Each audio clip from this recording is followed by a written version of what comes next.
ودود مالك الملك موسع للعطاء الممدود لا عدد عاد لعطائه ولا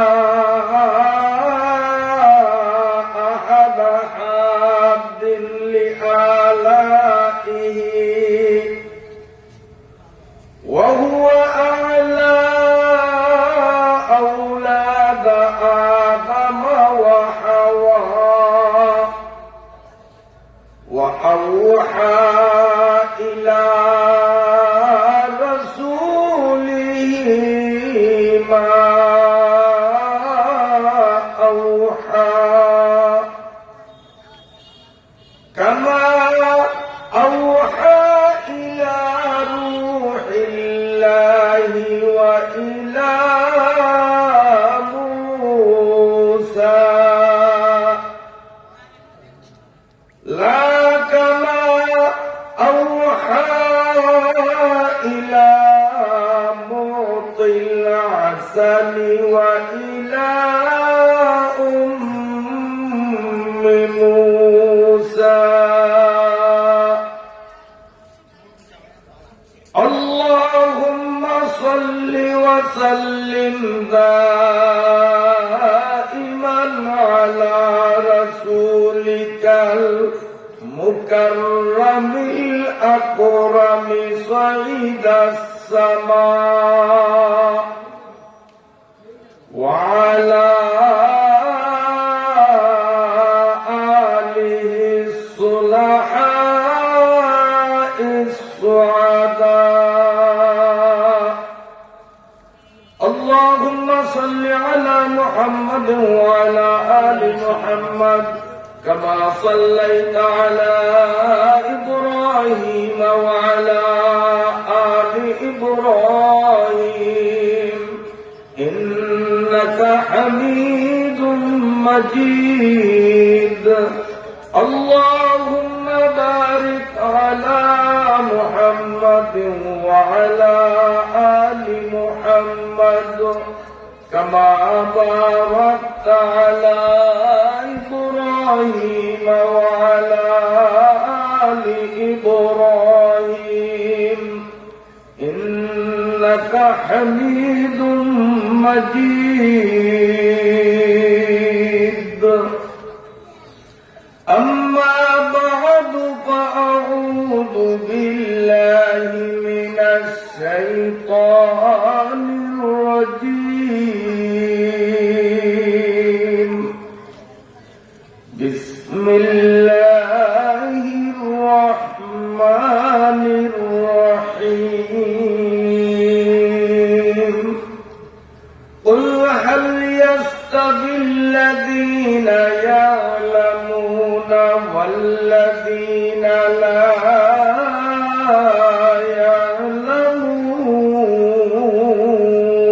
يعلمون وقال النبي صلى الله عليه وسلم طلب العلم فريضة على كل مسلم أو كما قال عليه الصلاة والسلام صدق الله مولانا العظيم وصدق نبينا الكريم ونحن على ذلك لمن الشاهدين والشاكرين الحمد لله رب العالمين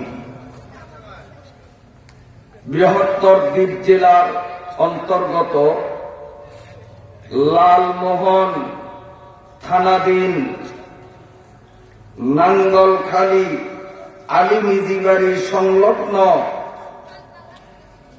ইমদাদুল উলুম কওমি মাদ্রাসার উদ্যোগে অত্র এলাকার সর্বস্তরের মুসলমানদের সার্বিক সহযোগিতা ও অর্থায়নে মহান আল্লাহ রাব্বুল আলামিনের অপরিসীম দয়া ও অনুকম্পার ফলশ্রুতিতে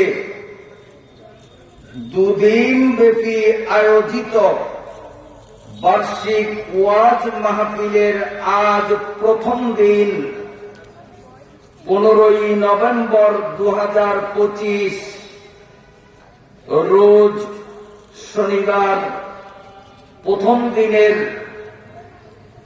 মাহফিলের সমাপনী পর্বের শ্রদ্ধাভাজন মোহতারম সদরে জলসা সভাপতি, অত্র মাদ্রাসার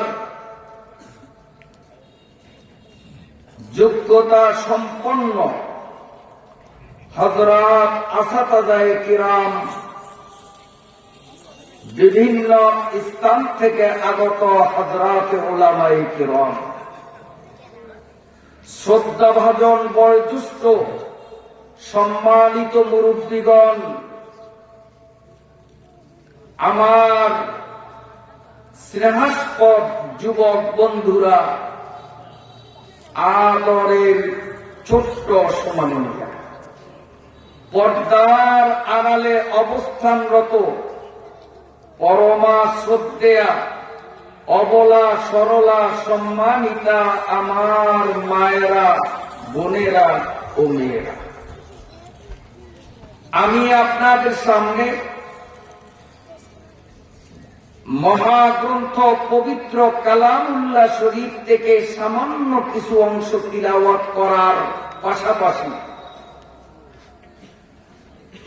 আমাদের প্রিয় নবী, আখিরি নবী জনাবে মুহাম্মদুর রাসূলুল্লাহ সাল্লাল্লাহু আলাইহি ওয়াসাল্লাম থেকে বিশুদ্ধ সনদে বর্ণিত অসংখ্য বরকতময় হাদিস সম্ভার থেকে ছোট্ট একটি হাদিসও পরিবেশন করলাম।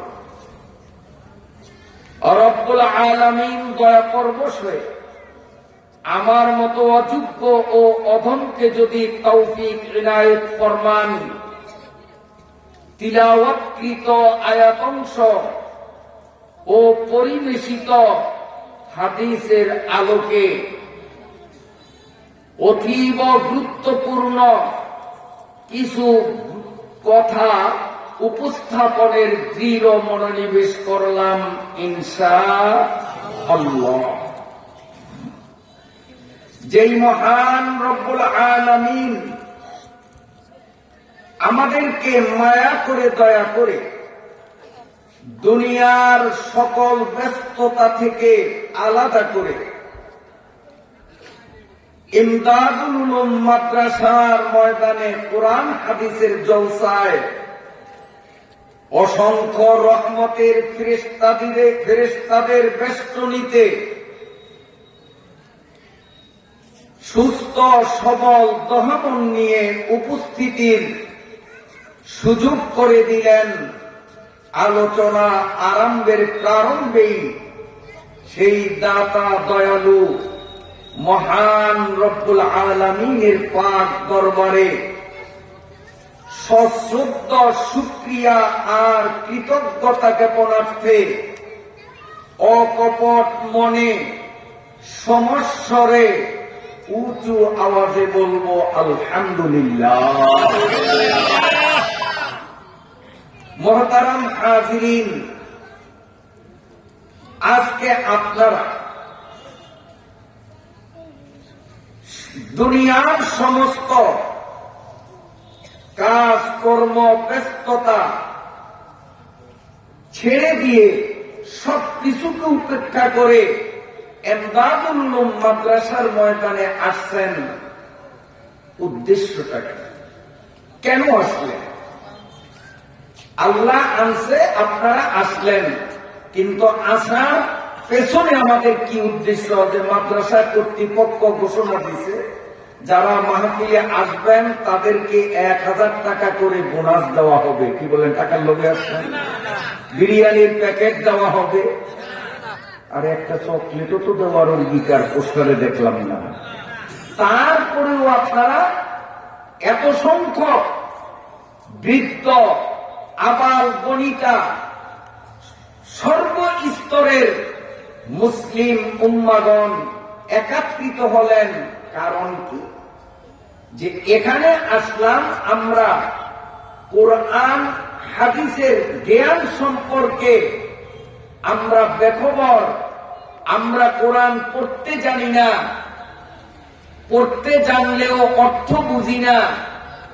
কোরআনের বিধি ও বিধান, হাদিসের আইন কানুন সম্পর্কে আমরা সম্পূর্ণভাবে ওয়াকিবহাল নই। তাই আনুষ্ঠানিকভাবে মাদ্রাসা কর্তৃপক্ষ বাৎসরিক 2 দিন ব্যাপী মাহফিলের ব্যবস্থাপনার মধ্য দিয়ে কোরআন হাদিস বিষয়ে জ্ঞান গরিমা যাদের রয়েছে এমন ব্যক্তিদেরকে দাওয়াত করবেন আর তাদের মুখের আলোচনার মাধ্যমে কোরআন হাদিসের কিছু এলেম আহরণ করব। এটাই তো নিয়ম। এলেম শিখার জন্য এখানে আসলেন। হাদিস শরীফের মধ্যে আছে, জনাবে রাসূল করিম সাল্লাল্লাহু আলাইহি ওয়াসাল্লাম বলেন, যে ব্যক্তি এলেম শিখার জন্য নিজের স্থান থেকে ইলমের পরিবেশের দিকে পা বাড়াবে, আল্লাহ রাব্বুল আলামিন তার জান্নাতের পথকে সহজ সুগম করে দেন। অন্য হাদিসে আল্লাহ পাকের নবী বলেন, মান খরাজা ফি তলাবিল ইলমি ফাহুয়া ফি সাবিলিল্লাহ। যেই মুসলমান শিক্ষিত অশিক্ষিত, যুবক বৃদ্ধ, যেই মুসলমান ইলম শিক্ষার উদ্দেশ্যে ইলম শিখার পরিবেশের মধ্যে সশরীরে যোগদান করার জন্য পথ চলবে, যখন রওনা দিল তখন থেকে নিয়ে আবার নিজ বাড়িতে প্রত্যাগমন ঘটার আগ মুহূর্ত পর্যন্ত এই সময়টার মধ্যে তারা আল্লাহর রাস্তার বিশেষ মেহমান। এখন আপনারা কি আপনাদেরকে চিনতে পারছেন? আপনারা কারা? বুঝেন না? আল্লাহর রাস্তার স্পেশাল মেহমান, বিশেষ মেহমান। কত দাম আপনাদের? এই মাহফিলের মধ্যে যতক্ষণ আপনারা অবস্থান করবেন, মাহফিলে অবস্থান চলাকালীন যে কোনো একটা আমল করবেন, আমল নামায় খাতায় লেখা হবে 49 কোটি। এই যে আপনারা এখন একবার বললেন সুবহানাল্লাহ, কবার বললেন? একবার। মুখে বললেন একবার, কিন্তু আমল নামায় খাতায় ফেরেশতারা 49 কোটি সুবহানাল্লাহ যোগ করেছে। আপনাদের সাথে সুরে সুর মিলিয়ে মাহফিলের বাইরে অবস্থানরত আমার কতিপয় বন্ধু, তারাও হয়তো সুবহানাল্লাহ বলেছেন। কারণ সুসংবাদ ফজিলতের কথা শুনলে অনায়াসে মুসলমানদের ভেতর থেকে সুবহানাল্লাহ আলহামদুলিল্লাহ উচ্চারিত হয়। কথা ঠিক না বেশি? মজলিসের বাইর থেকে, হাটে বাজারে, দোকানে, রাস্তায় কিংবা নিজের বসত বাড়িতে থেকে তেমাতা চৌমাথায় অবস্থান নিয়ে যারা সুবহানাল্লাহ বলেছেন, একবার বলেছেন, খাতায় একবার সুবহানাল্লাহ লেখা হলো, আর ময়দান মধ্যে উপস্থিত হয়ে একবার বলেছেন, তাদের খাতার মধ্যে 49 কোটিটা লেখা হবে। আবারও 49 কোটি, ওই আরেকজনের আরো 49 কোটি, এই হিন্দে পোলাপাইনের 49 কোটি আপনার বয় নাই। কারণ যত বলবো প্রতিবারই 49 কোটি লেখা হবে। সুবহানাল্লাহ, সুবহানাল্লাহ। কাজী আপনারা এসে খুশি না বেজার? খুশি। জিতলেন না ঠকলেন? 7-8 জনের মতো দেখলাম। গজল যখন চলছে তখন ওই যে গেটের মধ্যে ছিল, গজল শেষ, ওনারা চলে গেছেন। হয়তো যদি দূরে না গিয়ে থাকেন, আশেপাশে কোথাও থাকেন, তারাও সুবহানাল্লাহ পড়ছেন, কিন্তু কপাল গুনে একবারের সওয়াবই পাইছেন। আর ময়দানে বসে আমরা পড়ে একবারে কয়বার? দাদে ওরা কাবেলিয়াত শর্ত নিস, দাদে ওরা কাবেলিয়াত শর্ত নিস, বলকে শর্তে কাবেলিয়াত দাদে উ। রব্বুল আলামিন যারে তৌফিক দেন, দূর থেকেও এমন ফজিলতের মজলিসে অংশগ্রহণ তার জন্য সহজ হবে। আল্লাহ যদি কাউকে তৌফিক না দেন, নিকটে থাকা সত্ত্বেও এমন কি মাহফিলে আগমন ঘটলো, মাহফিলে আসলো, তারপরেও মাহফিলে বসতে পারলো না। এই যে গেট পর্যন্ত আসছে, ভিতরে ঢুকে নাই, ওখান থেকে আবার চলে গেছে। তো তারা বুদ্ধিমান না আমরা যারা ভিতরে ঢুকছি তারা বুদ্ধিমান? এটা আমাদের কথায় বললেই হবে না। আল্লাহ পয়গম্বর বলেন, ওয়াকালা আলাইহিস সালাম, আল কাইয়িসু মান দানা নাফসাহু ওয়া আমিলা লিমা বাদাল মাউত, ওয়াল আজিজু মান ইত্তাবা নাফসাহু হাওয়াহা ওয়া তামান্না আলাল্লাহ। আল্লাহ পাকের নবী বলেন, আমার উম্মতের মধ্যে যেই নারী পুরুষ, যেই জুয়ান বৃদ্ধ, আলেম পাবলিক, আমার যেই উম্মত নিজের মনটাকে অধীন বানাবে, নিজে মনের অধীন হবে না, বরং মনকে তার অধীন বানাবে। মাহফিলে আসতে মন চায় না, তারপরেও মাহফিলে আসলো। প্রচন্ড শীতের দিনে ফজরের নামাজ পড়তে চায় না, তারপরেও মনের কান মলা দিয়া, শীতল পানি দিয়া উযু করিয়া মসজিদে গেল। আসলে চৈত্র বৈশাখের প্রচন্ড গরমের দিনে রোজা রাখতে মন চায় না, এরপরেও রোজা রাখলো।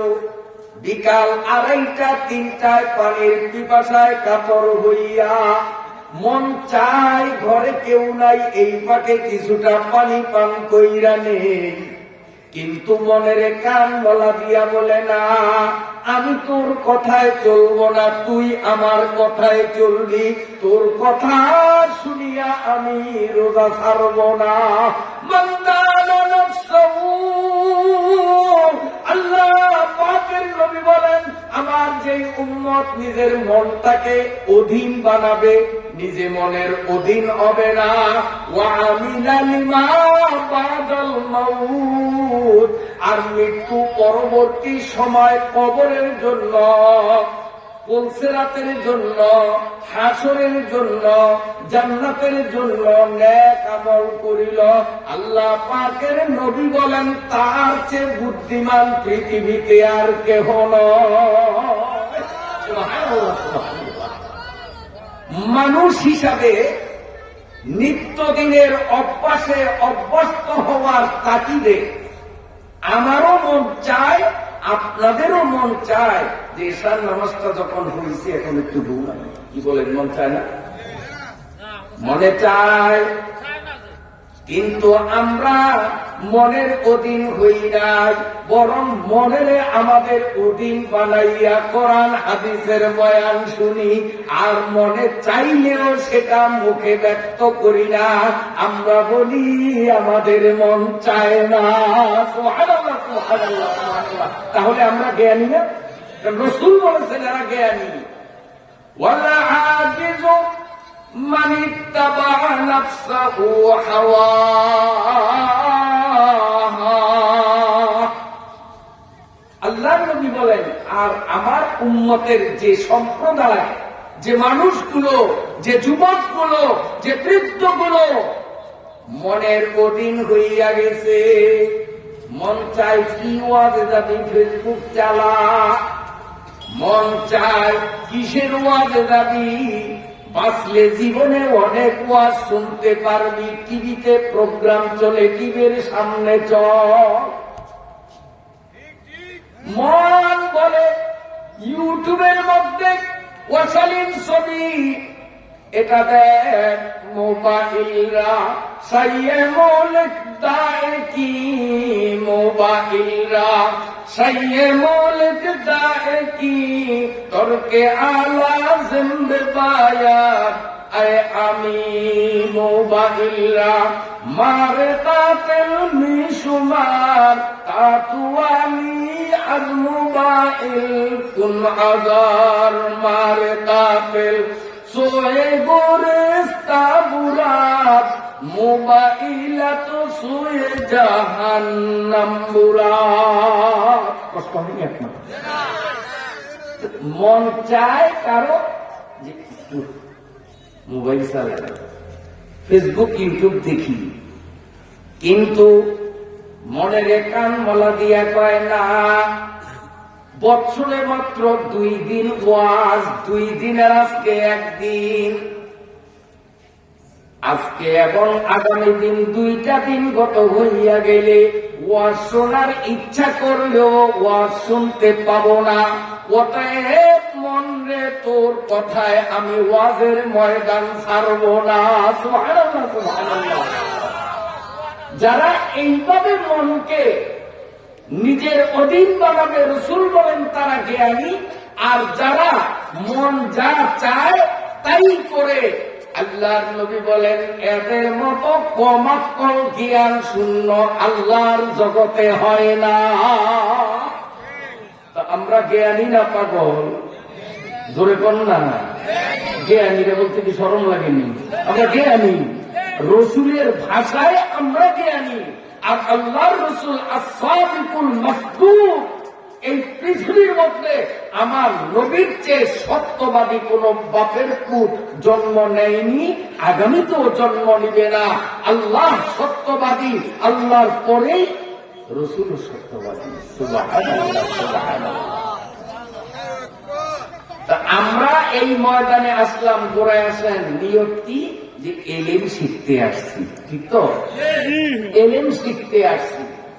আচ্ছা বলেন তো, আমি যেসব ওয়াজগুলি করব কোরআন হাদিস থেকে, একেবারে মোবাইলের মতো আপনারা কি মনের মধ্যে রেকর্ড করতে পারবেন? হুবহু আজকালকে শুনাইতে পারবেন? কয়জন আছেন হাত জাগাইলে আমি চা পুরস্কার দেবো যে হুজুর আমি শুনাইতে পারবেন? পারবেন?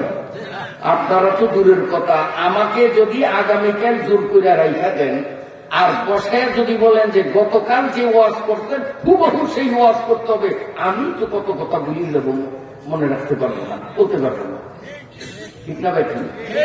এখন বলতে পারেন যে হুজুর আসল কথায় হাত দিচ্ছেন, তাই মুনাজাতটা দেন, মাহফিল শেষ করেন, খাইকা লাভ কি, মনে তো রাখতে পারবো না। قال النبي صلى الله عليه وسلم من طلب العلم فأدركه كان له। এই খাওয়া খাই চলবো না কিন্তু, আমি শুধু বক্তা না, আমি আবার এরকম মাদ্রাসায় পড়াই, তবু মতো বলা পাইনি, ব্যাগ চালাইতে জানি। কাম হয়তো ওয়াজ শোনা হবে, নইলে খাওয়া হবে, দুইটার একটা। যদি কস খাওয়া তাই হ্যাঁ খাবি, সবাই দেখবো, আমি নামি। একটা বাদাম যদি মুখে দাও কান ধরে আসতে জানবো, কয়বার ইশারা দিছি তো মুখে। আল্লাহ, আপনারা বিরক্ত হয়েছেন? খুব জরুরি আলোচনা, জীবনের পাথেও হবে ইনশাআল্লাহ। কোন কিচ্ছা কাহিনী বলবো না, এখনো বয়ান শুরু করিনি, কারণ আপনারা গ্রামের মানুষ, এই যে বীজ দান খেতে ফেলায় আগে চাষ দেওয়া লাগে, হাল চষা লাগে, মই দেয়া লাগে, এরপরে যে বীজ।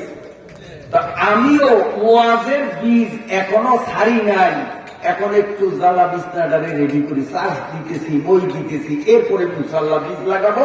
আশা করি সেটা অঙ্কুরিত হয়ে ফলন্ত ফুলন্ত হবে, আমাদের জীবনে একটা সার্থকতা বহন করবে ইনশাআল্লাহ।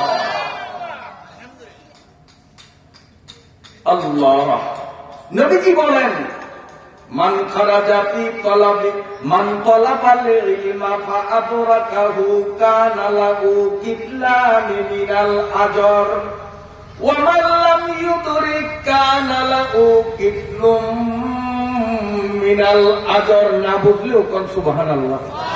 কারণ কইবেন একবার, খাতায় জমা হবে কয়বার? আরে কয়বার? 49 কোটি টাকার সুযোগ কিন্তু মুনাজাতের পরে পাইবেন না। আর মুনাজাতের আগেও যদি ময়দান ত্যাগ করেন, বাহিরে যাইয়া 49 কোটি বার বলবেন তফসিলিয়া, যা পাইবেন এই ময়দানে বসা অবস্থা একবার বললেই তা পাবে।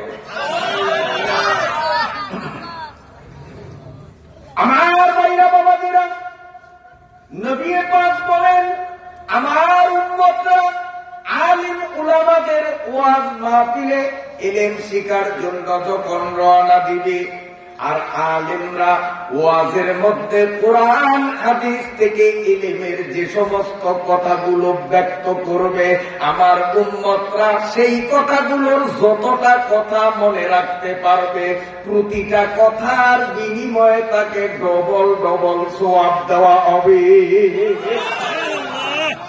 ডবল ডবল সওয়াব, প্রতিটা কথাই ডবল ডবল সওয়াব। আর বক্তা হুজুর বলেছেন শ্রোতারা মনে রাখতে পারে না, তার স্মৃতিশক্তি দুর্বল, স্মরণ শক্তি সতেজ নয়। বক্তা হুজুর বলেছেন কান পেতে শুনেছেন কিন্তু মনে রাখতে পারে না, এমন হবে কি হবে না? আল্লাহ পাকের নবী বলেন ওয়াজ মাহফিলের শ্রোতারা আল্লাহর কাছে এত বড় পছন্দনীয়, এত বড় দামি, ওয়াজ মাহফিলে বসিয়া একাগ্র চিত্তে কান লাগাইয়া যদি বক্তা হুজুরের কথাগুলো শুনে আর কথাগুলো যতটা মনে রাখতে পারবে ডবল ডবল সওয়াব পাবে। বক্তা হুজুর বলে গেছেন শ্রোতা মনে রাখতে পারলো না, ওই হুজুরের বর্ণিত যতটা কথা শ্রোতায় শুনছে মনে রাখতে পারে না, প্রতিটা কথার বিনিময়ে তাকে 1 গুণ করে সওয়াব দেওয়া হবে। কাজে মনে রাখতে পারলেও লাভ, ভুলে গেলেও লাভ। এই মাহফিল লাভ আর লাভ, লাভ আর লাভ, লাভ আর লাভ। এই মাহফিলে কোনো ক্ষতি নেই, লোকসান না। সুবহানাল্লাহ, সুবহানাল্লাহ। এলেম 2 প্রকার। বলেন এলেম কয় প্রকার? 2 প্রকার। এই কথাটা আপনারা তাবলীগ জামাতের মাধ্যমে শুনতে শুনতে সবার মুখস্থ হয়ে গেছে। 1 নম্বর ফাজাইলে এলেম, 2 নম্বর বাবারে দিয়ে কইতেন না। মাঝে মধ্যে আপনারাও বলবেন, আমিও বলবো, আপনারাও বলবেন। ইনশাআল্লাহ তাড়াতাড়ি ওয়াজ শেষ হবে, কারণ আগে মিলে করলে পাল্লাটা তাড়াতাড়ি উঠবো না। আর একটা যদি আমার কান্দে সরে দেন তো পাল্লা উঠতে তো রাত 12টা 1টা বাজবো। আর আপনারাও যদি আমার সাথে সাথে একটু সহযোগিতা করেন তাহলে তো ইনশাআল্লাহ 10টার 10:30টার মধ্যেই অনেক দূর আগে যেতে পারবো। কি বলেন? ইনশাআল্লাহ। এলেম কয় প্রকার বলেন? 1 নম্বর ফাজাইলে এলেম, 2 নম্বর মাসাইলে এলেম। ফাজাইলে এলেম শিক্ষা করা মুস্তাহাব, আর মাসাইলে এলেম শিক্ষা করা ফরজ। এলেম কয় প্রকার? একটা ক্লাসের মতো, কোর্সের মতো চলে, যাতে মনে রাখতে পারেন। কারণ মনে রাখতে পারলে লাভ বেশি, সওয়াব ডবল। এই জন্য কথাকে রিপিট করতেছি, পুনরাবৃত্তি করতেছি আপনাদের উপকারার্থে, যে এক কথা যদি একাধিকবার বলি এটা স্মরণ রাখা সহজ হবে, আর স্মরণ রাখতে পারলেই তো ডবল সওয়াব। কাজে আমি এই কথা যদি রিপিট করি বিরক্ত হবেন আপনারা, এটা আপনাদের স্বার্থেই করি। বন্ধুরা আমার, ফাজাইলে এলেম, এই এলেম অর্জন করা হলো মুস্তাহাব, আর মাসাইলে এলেম, এই এলেম অর্জন করা হলো ফরজ। আমি যে হাদিস কানা পরিবেশন করেছি, তলাবুল ইলমি ফারিদাতুন আলা কুল্লি মুসলিম, প্রত্যেক মুসলমানের উপরে এলেম শিক্ষা করা ফরজ। এই এলেম হলো মাসাইলে এলেম। সব মাসাইল সম্পর্কিত এলেম প্রতিজন উম্মতের জন্য ফরজ নয়। যে যেই কাজ করার চিন্তা ভাবনা করেছে ওই কাজে আত্মনিয়োগ করার আগে সেই কাজ সম্পর্কিত এলেম শিক্ষা করা তার জন্য ফরজ। বিষয়টা বুঝতে পারি না, একটু উদাহরণ দিলে বুঝবেন, একটু উদাহরণ দিলে বুঝবেন। যেই ব্যক্তি নিয়োগ করছে যে আমি নামাজ পড়ব, আপনারা নিয়োগ করতে পারেন? সবাই সবাই জোয়ান বাবারা তোমরা কি তো নিয়োগ করতে পারো? ইনশাআল্লাহ নিয়োগ করছেন আমি নামাজ পড়ব। তো নামাজ শুরু করার আগেই নামাজ সম্পর্কিত মাসলা শিক্ষা করা আপনার উপরে খরচ। আপনি নিয়োগ করছেন যে আমি ব্যবসা করব, লালমোহনের দোকান দিবে। ওই দোকানে বসার আগে, দোকান শুরু করার আগে, উদ্বোধন করার আগে ব্যবসা সম্পর্কিত শরীয়তের মাসলাগুলি কি এগুলো শিক্ষা করা আপনার উপরে ফরজ, সবার উপরে ফরজ না। কথা বুঝতে পারবেন? যেই যুবক নিয়োগ করছে যে যদি পছন্দসই মেয়ে পাই তা আমি এই বছরই বিয়ে করব, তো বিয়ে করার আগে কাজীর সামনে বসার আগেই দাম্পত্য জীবন সম্পর্কিত এলেম অর্জন করা তার উপরে ফরজ। এই এলেম শিক্ষা করা সবার উপরে ফরজ না। কেউ যদি নিয়োগ করে এবার মেম্বারি ইলেকশন করব, যদি আমি মেম্বারিতে পাস করি তো আমার ইউনিয়নের মধ্যে সুবিচার করব, ন্যায় বিচার করব, আমার এলাকাকে আমি এবার একটা আদর্শ এলাকা হিসাবে করব, নিয়োগ করছেন। নিয়োগ বলা না খারাপ? নিয়োগ বলা। ও মেম্বার সাহেব, হবু মেম্বার সাহেব, মেম্বরির জন্য টাকা দাখিলের আগে বিচার সম্পর্কিত এলেম শিক্ষা করা, মাসলা শিক্ষা করা আপনার উপরে ফরজ। ওই এলেম শিক্ষা করা সবার উপরে ফরজ নয়, শুধু আপনার উপরে ফরজ। যেই ব্যক্তি নিয়োগ করেছে এবার হজে যাব, হজের জন্য টাকা দাখিল করেছেন, বন্ধু আমার হজের জন্য ঘর থেকে যেদিন রওনা দিবেন এই রওনা দেওয়ার আগেই হজ সম্পর্কিত মাসলা শিক্ষা করা আপনার জন্য ফরজ। সলিমুদ্দিন কলিমুদ্দির জন্য হজের মাসলা শিক্ষা করা ফরজ নয়। যেই ব্যক্তি যাকাত দিবে, যাকাত দেওয়ার আগেই যাকাত সম্পর্কিত মাসলা মাসাইল শিক্ষা করা সুন্নত না নফল? হ্যাঁ, এখন বুঝছেন তো? যে যেই কাজ করবে ওই কাজ শুরু করার আগে ওই কাজ সম্পর্কিত মাসলা মাসাইল এলেম, এই এলেম শিক্ষা করা তার জন্য ফরজ। এই এলেম শিক্ষা না করার কুফলটা আমাদের সমাজে দেখি রমজান মাসে অনেক বিত্তবান ধনাঢ্য ব্যক্তিরা যাকাত দেয়। আপনাদের লালমনি দেয় না? দেয়, যাকাত দেয়। এখন যাকাতটা কেমনে দেয়? কারণ মাসলা তো শিখে নয় যাকাতের, নিজের মনে যেমনে বলে অমনি দিতেছে। এখন করে কি ওই ঢাক আপনার কাপড়ের বড় আপনার জায়গা হলো বাবুরাট, বাবুরাট থেকে কাপড় আনছে, ওখানে যাইয়া দেখে সাইনবোর্ড লেখা আছে হলুদ ব্যানারে, এখানে যাকাতের কাপড় পাওয়া যায়। এখানে যাকাতের কাপড় মানে এমন কাপড় পাওয়া যায় যা দিয়ে শুধু যাকাতই দেওয়া যায়, ওই কাপড় পরার উপযুক্ত না। এই কাপড়গুলো আমি এগুলোর যাকাতে আমাদের দেশের বড় লোকরা যে কাপড় দেয় আমি হাতে ধইরা দেখা এই কাপড়গুলোর একটা নাম দিছি, অমনি এই নামটা আমি রাখছি, এক্সরে কাপড়। এটার নাম কি? এক্সরে কাপড়। বুঝেন না? বুঝাই। এই মোবাইল দিয়ে ক্যামেরা দিয়ে যদি ছবি উঠায় তো উপরের অংশ ওঠে, আমার চেহারা কেমন, চোখ কেমন, গুরু কেমন, মাথায় কামড়িয়ে আসে না নাই, এটা দেখা যাবে না। আর যদি ডায়াগনস্টিক সেন্টারে যান, সেখানে যদি এক্সরে মেশিনের সামনে দাঁড়ান আর এক্সরে মেশিনের বটনে যখন সুইচে যখন চাপ দেয় তখনও একটা ফটো ওঠে, উপরেরটা ওঠে না ভিতরেরটা ওঠে। আড্ডি ভাঙছে কি ভাঙ্গে নয়, হ্যাঁ, ভিতরে রগ ছিঁড়ছে কি ছিঁড়ে নয়, ভিতরেরটা ওঠে, উপরেরটা ওঠে না। এই এক্সরে ফিল্মে ভেতরেরটা দেখা যায়, বাইরেরটা দেখা যায় না। আমাদের দেশের যাকাতদাতা বড় লোকরা যাকাতের মাসলা শিক্ষা না করার কারণে এমন কাপড় তারা দেয়, ওই কাপড় পরে যদি লালমোহন শহরে কেউ আসে তাহলে তার ভিতরেরটা সব বাইরের থেকে দেখা যাবে।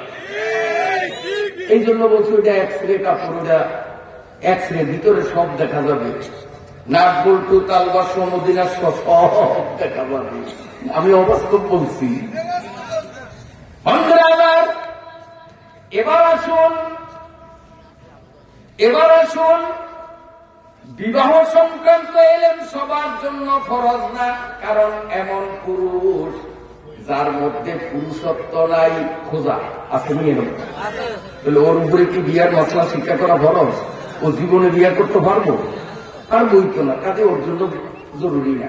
হ্যাঁ, যাদের পৌরুষত্ব সেক্স পাওয়ার ঠিক আছে, অবশ্যই বিয়ার আগে দাম্পত্য জীবন সম্পর্কিত এলেন তার জন্য শিক্ষা করা বাকি দুটার কন্যাকে আপনারা ফরজ, ঠিক আছে? তাইলে এই দাম্পত্য বিষয়ক এলেন সবার জন্য ফরজ না, এক শ্রেণীর জন্য। হজের মাসলা শিক্ষা করা গড়ে সবার জন্য নয়, বিশেষ শ্রেণীর জন্য। যাকাতের মাসলা শিক্ষা করা সবার জন্য ফরজ নয়, বিশেষ কিছু মানুষের জন্য। কথা বুঝতে পারছি? কিন্তু নামাজের মাসলা শিক্ষা করা ধনী দরিদ্র, সুপুরুষ খোঁজা পুরুষ, হিজড়া আর ভালো নারী, সর্বশ্রেণীর মানুষ যখন সাবালেকের বয়সে পদার্পণ করে তখনই তার উপরে নামাজ ফরজ হয় কিনা। অতএব নামাজের মাসলা শিক্ষা করা এই বড় হুজুরের জন্য যেমন ফরজ, মাদ্রাসার মোতামেম মাওলানা আব্দুল সাত্তার সাহেবের জন্য যেমন ফরজ, ঠেলা গাড়িওয়ালার জন্য একই রকম ফরজ, রিক্সাওয়ালার জন্য একই রকম ফরজ, কুলি মজুরের জন্য একই রকম ফরজ, পীর সাহেবের জন্য যেমন ফরজ, স্কুল পড়ুয়া ছাত্র শিক্ষকের জন্য একই রকম ফরজ। কারণ নামাজের বেলায় কোনো ছাড় নাই। নামাজ যখন সবার উপরে ফরজ, নামাজের মাসলা শিক্ষা করাও গড়ে সকলের জন্যই ফরজ। এই জন্য আজকে নামাজের বিষয়ে কিছু মাসাইলে এলেম বলতে চাই, আপনারা শুনতে রাজি আছেন? তবে ফাজাইলের উপর আরো দুই একটা কথা বলি, তারপরে মাসাইলে আসবো। বলবো? এই ফাজাইল মানে লাভ। লাভ কোন আমলে কি লাভ? আরেকটা হাদিস শোনেন। আপনাদের লালমোহনে আয়াতুল কুরসি আসেনি? আয়াতুল কুরসি পড়েন, এক এক অক্ষরে 10টা করে নেকি।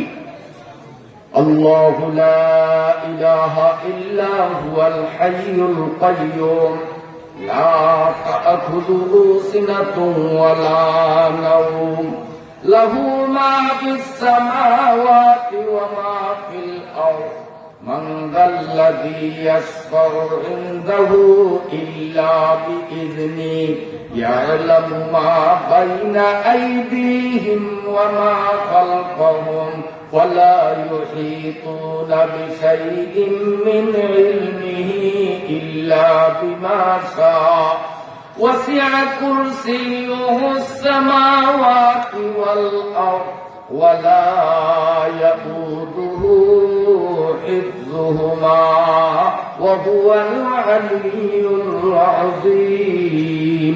আসলে আমি পাতলা পাতলা বলাতে এইরকম বড় মনে হয়েছে।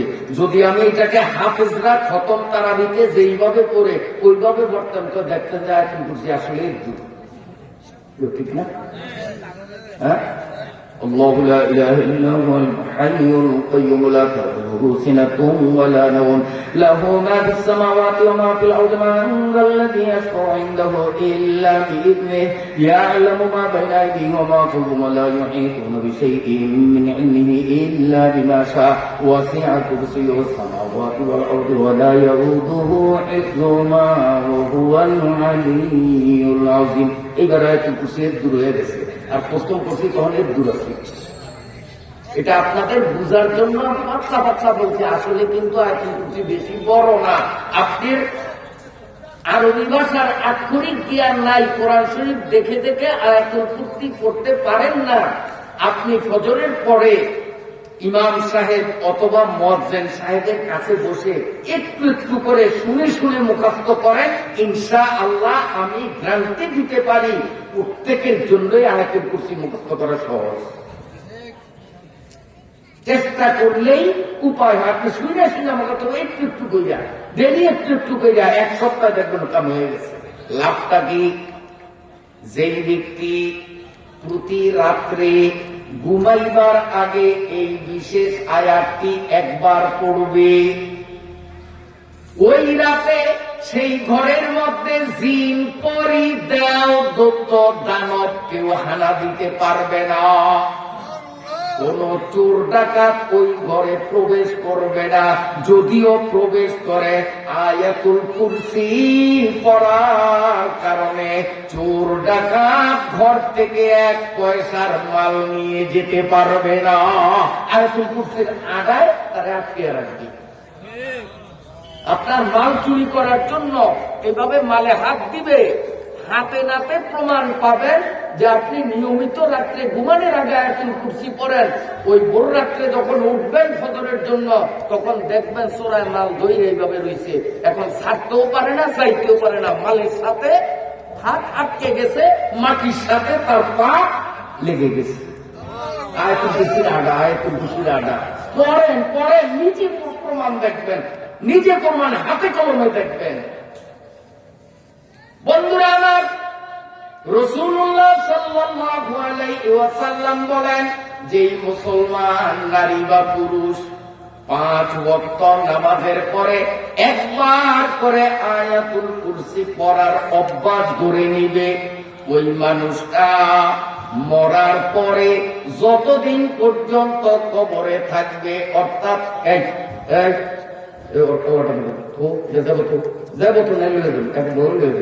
আমার ছোট্ট নাতি নাচা ওরে ফেলতে দিল, ওদের মাকে তীর খেলা ওরে বাদাম খাইতে দিলি আর তোরে ফেলতে দিল, মনে করছো সে মনে করছো এমনি চায় আমার কি দেখবো ওরা ফেলছেও দিলি।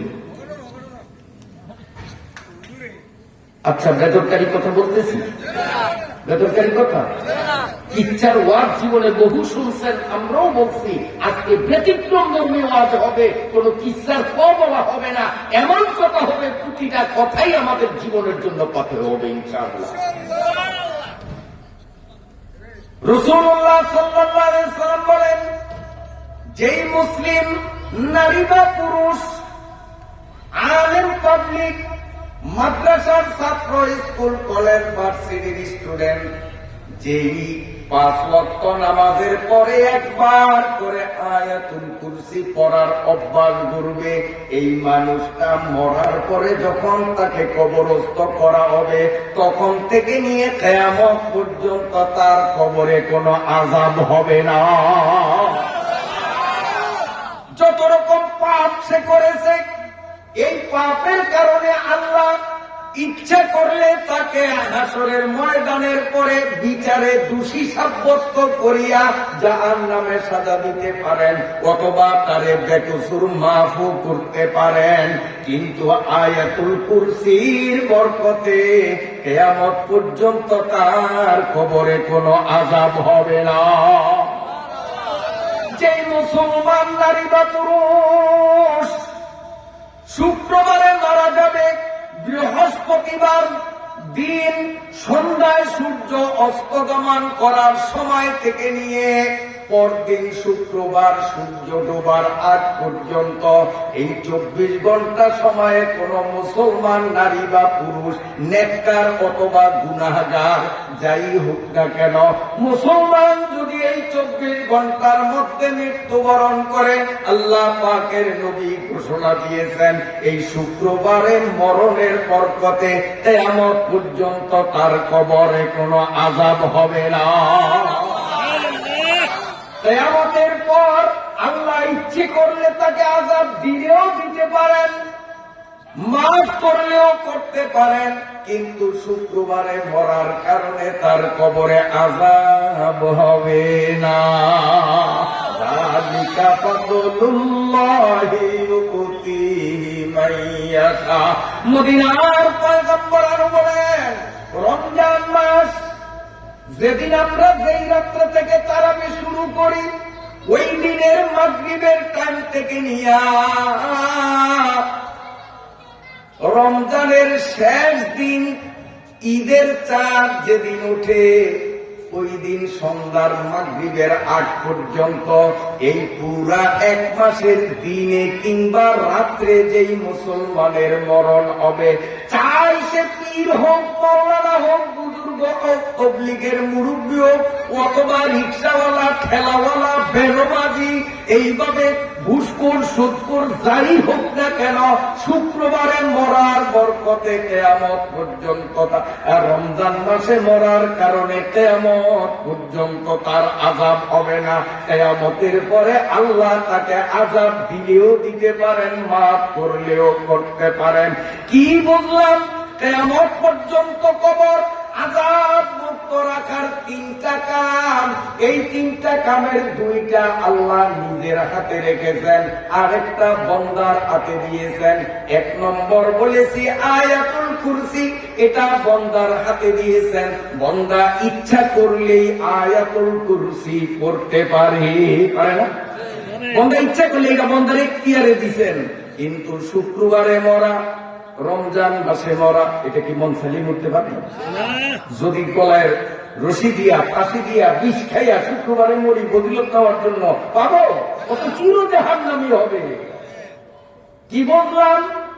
শুক্রবারে মরো, কবর নিরাপদের কারণ, রমজানে মরো, কবর আযাব মুক্ত থাকার কারণ। কিন্তু শুক্রবারে মরণ আমার হাতে না, রমজানে মরণ আমার হাতে না, এই দুইটা আল্লাহ নিজের হাতে রেখেছেন। তাই আয়াতুল কুরসির ক্ষমতা যখন আল্লাহ দিয়েছেন, আমরা এটি করব। বাকি দুইটার জন্য আল্লাহর কাছে দোয়া করব, মাবুদ মরণ তো একদিন দিবা, দয়া করিয়া আমার মরণটা শুক্রবারে দিও। আল্লাহ তুমি তো দুনিয়ায় চিরকাল রাখবা না, একদিন তো আমারে মরণ দিবা, দয়া করিয়া রমজান মাসের দিনে বা রাতে আমারে মরণ দিও। আল্লাহর কাছে মন দোয়া করব ইনশাআল্লাহ। 10টা পার হয়ে গেছে।